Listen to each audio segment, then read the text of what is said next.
Ann Atwater was a powerhouse civil rights leader in the 1970s in Durham, North Carolina. She was a voice for voiceless people. She fought the war on poverty. Her passion is what people most remember about her, because she fought for herself. And in fighting, you know, the slumlords and the most horrible living conditions for her own self and her family, she learned the law. And what's made her an angel is that she reached back and helped others around her.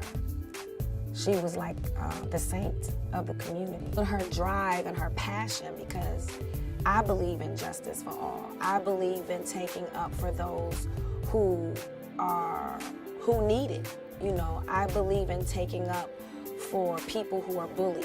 You know, I was always a kid who would fight the bully. You know, I would take up for that kid in the cafeteria, so I understood her plight. And I just was honored. And so, like, I just did a lot of research, watching footage, trying to understand, trying to get to her tone, you know, her rhythm. She was an earthy woman. And I remember C.P. Ellis, how he described her voice was so powerful. And what I loved about it was that, you know, she wouldn't back down to all of these men. And I think she needed that vibrato to, like, that was like her roar, you know?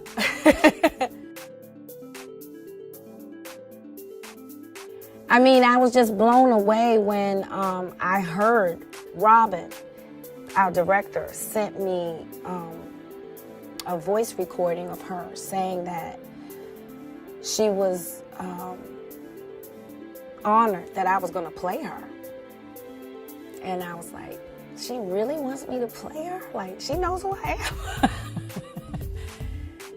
And I heard her say it. I was just so honored, which relieved a lot of the pressure for me, because she trusted her story in my hands. I just wish she was alive to see it so I could ask her how I did.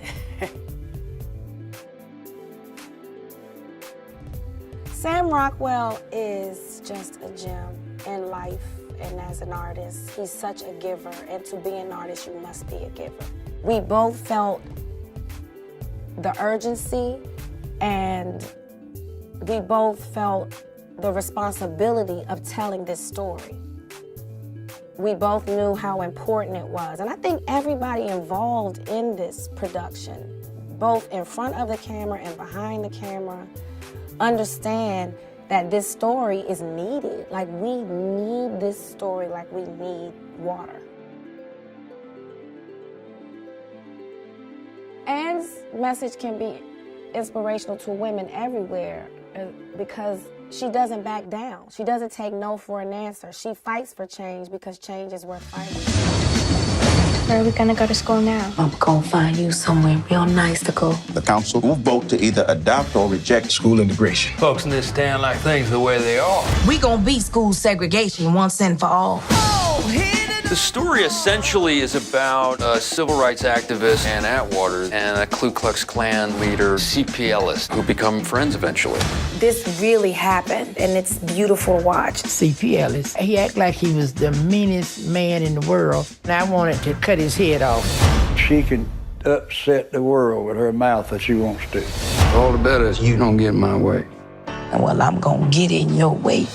We're here trying to understand each other for once and stop fighting. The state of the world is what made me very passionate about doing this film. I think he realized that kind of racism was taught. How in the hell does people get so screwed up mentally? They don't have any evidence to some of the things that they do and some of the opinions they make. They just have them. You ought to know, CP. No, what? Same God made you, made me. I can't sit and hold back. At the end of the day, the message is love always wins. What you so afraid of, CP? He really made a huge turn. We began to talk about what was on our heart, and both of us will. We knew if we didn't speak up for our children, that nobody else would. I'm supposed to hate black folks. Now, if I don't believe that, then I got a problem. You can't think inside the box to change. That's just what I do, CP. You know that. That's just what I do. You gotta shake it up. Best of Enemies, rated PG-13.